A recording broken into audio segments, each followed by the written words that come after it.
नमस्कार. ITI इलेक्ट्रिशियनच्या second इयरच्या प्रशिक्षणार्थ्यांसाठी DC machine या चॅप्टरमधील लेसन नंबर 3 DC मशीनची रचना आणि मुख्य भाग याच्या या सखोल विश्लेषणामध्ये स्वागत आहे. आपण एक उत्तम तंत्रज्ञ बनण्याच्या वाटेवर आहोत आणि त्यासाठी या मशीनच्या आत नक्की कोणती यंत्रणा दडलीये हे प्रॅक्टिकली समजून घेणं अत्यंत आवश्यक आहे. तर चला लगेच सुरुवात करूया. आता आपल्या समोर जो दिसतोय ना, तो DC मशीनचा संपूर्ण ब्लूप्रिंट आहे. हे बघा, हे मशीन म्हणजे फक्त काही सुट्या भागांची जुळवाजुळव नाहीये. हे एक अखंड पॉवर हाऊस आहे. बाहेरून दिसणारं भक्कम आवरण आणि आतमध्ये वेगाने फिरणारे भाग, हे सगळं मिळून एक अत्यंत कार्यक्षम यंत्र कसं तयार होतं हे आपण बघणार आहोत. आज आपण या प्रत्येक भागाची अगदी सविस्तर चिरफाड करूया. या विश्लेषणाची रूपरेषा अगदी सोपी आहे. आपण 5 टप्प्यांत जाणार आहोत. 1. मुख्य रचना. 2. स्टेटर. 3. रोटर. 4. सपोर्ट आणि कूलिंग सिस्टम. आणि 5. System loop. थोडक्यात सांगायचं तर मशीनच्या बाहेरून आत असा आपला हा प्रवास असेल. विभाग पहिला, मुख्य रचना आणि विभागणी. आता या एक्सप्लोडेड व्ह्यूकडे बारकाईने लक्ष द्या. इथे स्पष्ट दिसतंय की कोणतीही DC मशीन प्रामुख्याने 2 मोठ्या भागांत विभागलेली असते. डावीकडे तो निळ्या रंगात दिसतोय ना, तो आहे स्टेटर म्हणजे स्थिर भाग. तो एकाच जागी ठाम उभा राहून चुंबकीय क्षेत्र म्हणजे मॅग्नेटिक फील्ड निर्माण करतो. आणि उजवीकडे दिसणारा भाग आहे रोटर, ज्याला आपण आर्मेचर सुद्धा म्हणतो. हाच तो भाग आहे जो या मॅग्नेटिक फील्डमध्ये वेगाने फिरून प्रत्यक्षात वीज निर्माण करण्याचं काम करतो. स्टेटर आणि रोटरमधला मुख्य फरक त्यांच्या कामात आहे. स्टेटरचं म्हणजेच फील्ड सिस्टमचं मुख्य काम आहे चुंबकीय क्षेत्र तयार करणं, आणि ते सप्लाय टर्मिनलशी जोडलेलं असतं. याउलट रोटर म्हणजेच आर्मेचर सिस्टमचं काम आहे त्या तयार झालेल्या चुंबकीय क्षेत्रात फिरणं आणि EMF म्हणजेच इलेक्ट्रोमोटिव्ह फोर्स निर्माण करणं. हा फिरणारा रोटर ब्रशेसच्या मदतीने बाहेरच्या सर्किटशी जोडलेला असतो. विभाग दुसरा, स्टेटर म्हणजेच मशीनचे स्थिर भाग. स्टेटरचा सर्वात बाहेरचा आणि भक्कम भाग म्हणजे योक किंवा ज्याला आपण फ्रेम म्हणतो. प्रॅक्टिकल भाषेत सांगायचं तर हे मशीनचा एक संरक्षक हेल्मेट आहे. जसं हेल्मेट डोक्याचं रक्षण करतं, तसं योक बाहेरील धक्क्यांपासून मशीनचे यांत्रिक संरक्षण करतो. शिवाय तो चुंबकीय प्रवाहाला मार्ग देऊन मॅग्नेटिक सर्किट पूर्ण करतो. लहान मशीन्समध्ये हा योक कास्ट आयर्नचा बनवतात, पण जेव्हा प्रचंड ताण सहन करायचा असतो ना, तेव्हा मोठ्या मशीन्समध्ये तो कास्ट स्टीलपासून बनवला जातो. या योकच्या आतमध्ये पोल कोअर आणि पोल शू बसवलेले असतात. हे भाग लॅमिनेटेड शीट्सपासून बनवलेले असतात आणि ते खूप महत्त्वाचे आहेत. पोल शूचा आकार पाहिला तर तो थोडा पसरट असतो. तो असा का असतो? कारण तो निर्माण होणारं चुंबकीय क्षेत्र एअर गॅपमध्ये अगदी एकसमान पसरवतो आणि रिलक्टन्स कमी करण्याचं काम करतो. आता इथे एक अत्यंत महत्त्वाची संकल्पना समोर येते.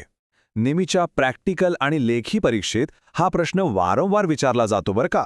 प्रश्न असा आहे की जनरेटरमध्ये पोल कोअर स्टॅम्पिंग्स लॅमिनेटेड का असतात? याचं अगदी अचूक आणि महत्त्वाचं उत्तर आहे एडी करंट लॉस कमी करण्यासाठी. हे आपण कायम लक्षात ठेवूया. इंजिनिअरिंगमध्ये जेव्हा जेव्हा लॅमिनेशन हा शब्द कानावर पडेल ना, तेव्हा समजून जायचं की त्याचा मुख्य उद्देश हा एडी करंट लॉस कमी करणं हाच आहे. परीक्षेच्या दृष्टीने हा अत्यंत मोलाचा मुद्दा आहे. आता पूल कोअरवर जी तांब्याची वायर गुंडाळलेली दिसतेय तिला आपण फील्ड कॉईल म्हणतो. ही कॉईल अगदी इलेक्ट्रोमॅग्नेटसारखंच काम करते. इथे एक प्रॅक्टिकल गोष्ट लक्षात घेण्यासारखी आहे. सिरीज सर्किट असेल तर तिथे जास्त करंट वाहून नेण्यासाठी जाड वायर म्हणजेच थिक वायर वापरली जाते, आणि जर शंट सर्किट असेल तर व्होल्टेज ड्रॉपसाठी बारीक वायरची म्हणजेच थिक वायरची जास्त वर्ण किंवा टर्न्स वापरले जातात. विभाग तिसरा, रोटर म्हणजे मशीनचे वेगाने फिरणारे भाग. आर्मेचर कोअर हे या DC मशीनचं अगदी धडधडणारं हृदय आहे. हा भाग 0.5 मिलीमीटर जाडीच्या सिलिकॉन स्टीलच्या लॅमिनेशन्सपासून बनवलेला असतो. आता या झूम केलेल्या भागात एकदम स्पष्ट दिसते की या लॅमिनेशनच्या खाचांमध्ये म्हणजेच स्लॉट्समध्ये आर्मेचर वाइंडिंग बसवलेली असते, आणि हीच ती वाइंडिंग आहे जी चुंबकीय क्षेत्रात वेगाने फिरते आणि प्रत्यक्षात वीज निर्माण करते. आता आत वीज तर निर्माण झाली, पण ती बाहेर कशी काढायची? त्यासाठी कम्युटेटर आणि ब्रशेस कामाला येतात.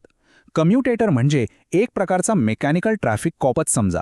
तो आर्मेचरमध्ये तयार होणाऱ्या अल्टरनेटिंग करंटला म्हणजे ACला डायरेक्ट करंटमध्ये म्हणजेच DCमध्ये रूपांतरित करतो. हा वेज आकाराच्या तांब्याच्या सेगमेंटपासून बनतो आणि त्यात मायकाचं इन्सुलेशन असतं. आणि कार्बन ब्रशेस काय करतात तर ते या फिरणाऱ्या कम्युटेटरला सतत घासून चालतात. तिथून करंट गोळा करतात आणि तो बाहेरच्या सर्किटला पोहोचवतात. विभाग चौथा, मेकॅनिकल सपोर्ट आणि कूलिंग. मशीन विनाशकारी उष्णतेपासून वाचवण्यासाठी आणि अगदी सुरळीत चालण्यासाठी भक्कम मेकॅनिकल सपोर्टची खूप गरज असते. या मेकॅनिकल सपोर्टमध्ये शाफ्ट हा माइल्ड स्टीलचा बनलेला मशीनचा कणा आहे, जो यांत्रिक शक्ती किंवा मेकॅनिकल पॉवर ट्रान्सफर करतो.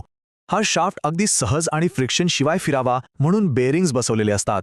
मशीन वेगाने चालताना आतमध्ये जी प्रचंड उष्णता निर्माण होते ती नष्ट करण्यासाठी कूलिंग फॅन असतो.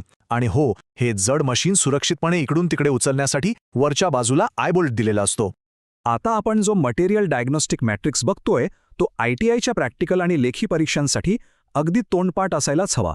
योक बनलेला असतो कास्ट आयर्न किंवा स्टीलचा, पोल कोर लॅमिनेटेड शीट्सचा, आर्मेचर 0.5 मिलीमीटर लॅमिनेशनचा, कम्युटेटर बनतो हार्ड ड्रॉन कॉपर आणि मायकाचा, आणि ब्रशेस बनलेले असतात कार्बन आणि ग्रेफाईटचे. हे आपण पक्क लक्षात ठेवायला हवं. विभाग 5वा, सिस्टम लूप.